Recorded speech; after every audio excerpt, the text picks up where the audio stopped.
Okay. hmm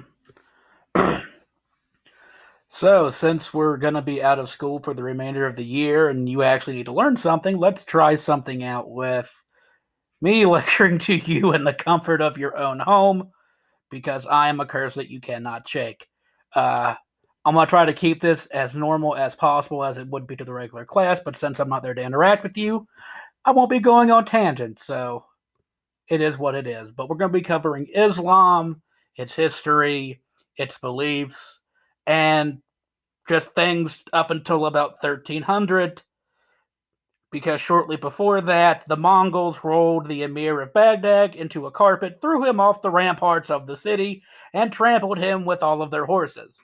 But before we get to the fun part, let's talk about the founder, Muhammad. So Muhammad lived from 570 AD to 632 AD. We are just in AD now. Jesus has been born.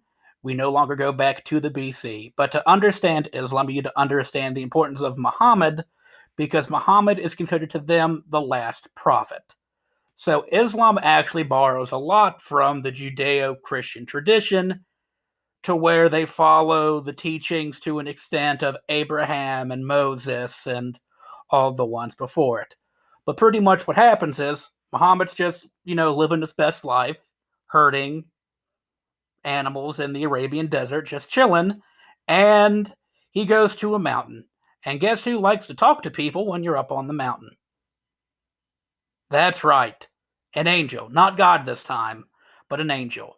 So the angel Gabriel comes down to Muhammad and just like, whoa, dude, I have these new teachings for you to do, and you should show them to all your people. And he's just like, hold on a second, let me wait.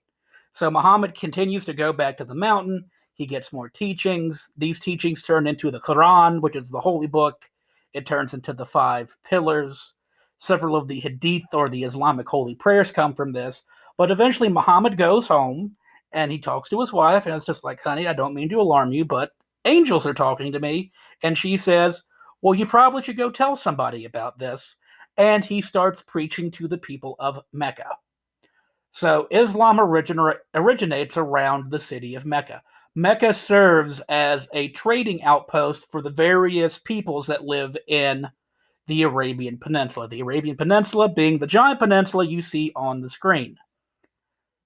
Arabia, its geography is also very important because it's never really part of any major empire or dynasty, just because it's nothing but sand. So Mecca serves as like a trading hub.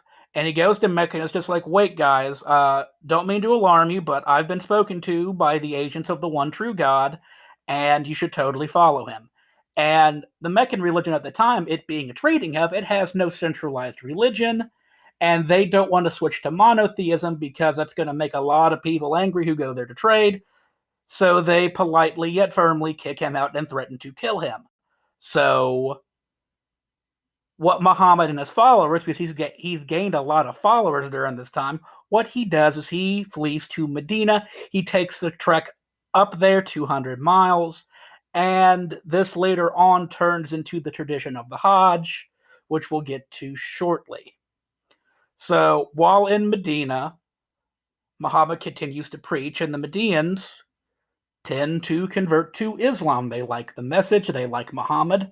Muhammad's a very charismatic leader. He knows how to get people to do what he wants them to. And he gathers up an army, and several years later, he marches on Mecca. He besieges the town.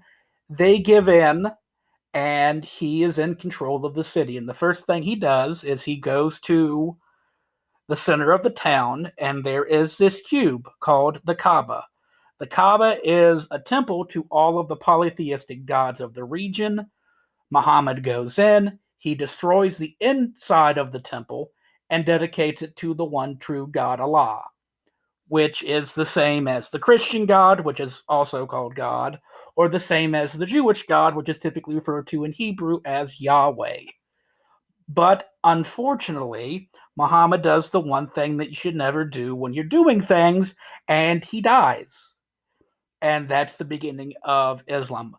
Remember that Muhammad is regarded as the last prophet. That is key to understanding the religion. Everything goes back to Muhammad. So, basic beliefs of Islam. Very straightforward. It's monotheistic. They only have one God.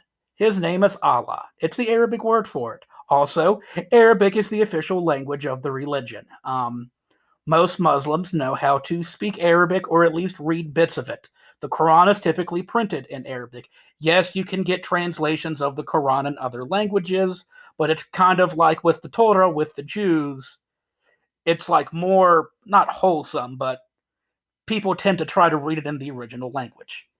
So with the Quran, and yes, you can spell it with the Q, with the apostrophe, or with the K. You can spell it either way. It's the same book. And as most of you know, because you corrected the question sheet, I'm terrible at spelling. Also, I can't grade you for spelling. So you shouldn't worry about spelling right now. But the Quran is the holy book. It was delivered to Muhammad through the angel Gabriel. And it takes bits and pieces and stories from both, well, not from really the New Testament, but mostly from the Old Testament and the Torah. And the basic beliefs go along with Judeo-Christianism. It's a Middle Eastern religion centered around Moses and Abraham and all that.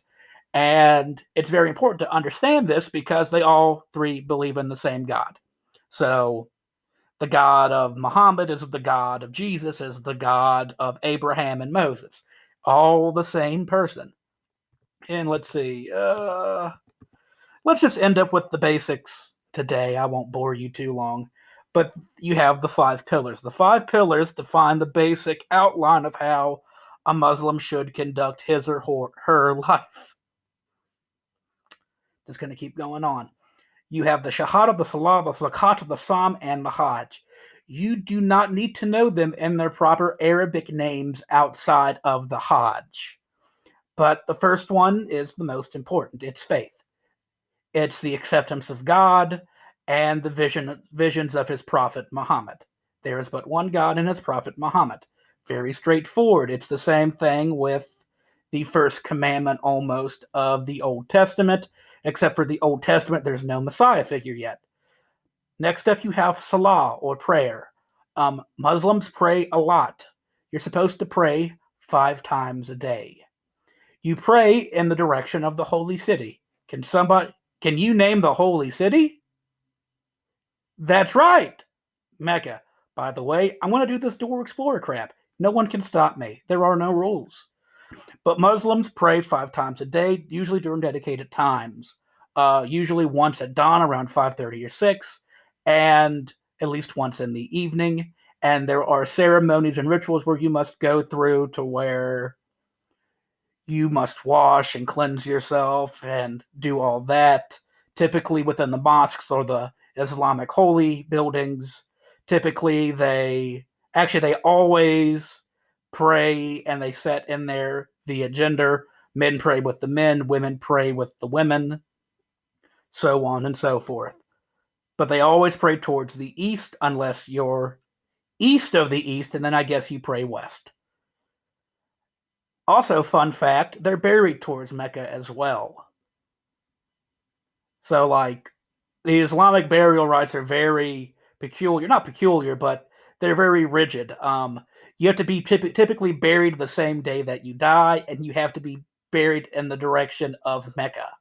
So, in our area, most cemeteries, they just put you in whatever way. It's typically just either facing away from the main road. In Islam, the cemeteries are all facing towards Mecca.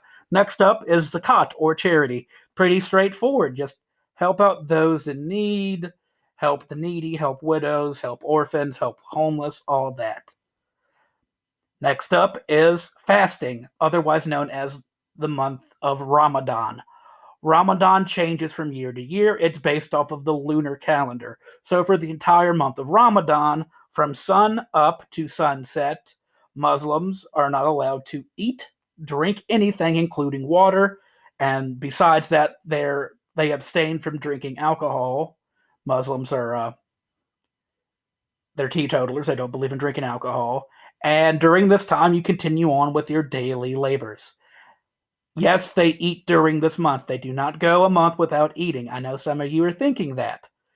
They typically have a big family gathering or a big community gathering each night. Fun fact for all you basketball people that like to watch sports, because we all miss sports.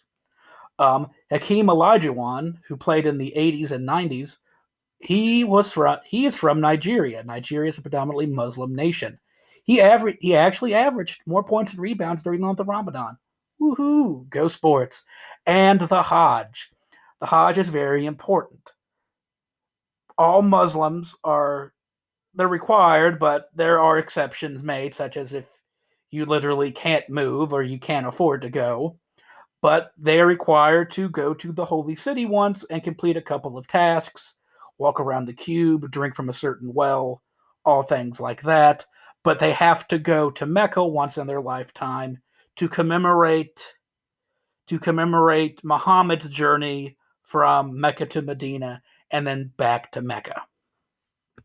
And yeah, let's end there for the day. Ignore all 50 tabs I have open, and I'll throw a worksheet on, or I'll figure it out. We're just testing this out. So yeah, have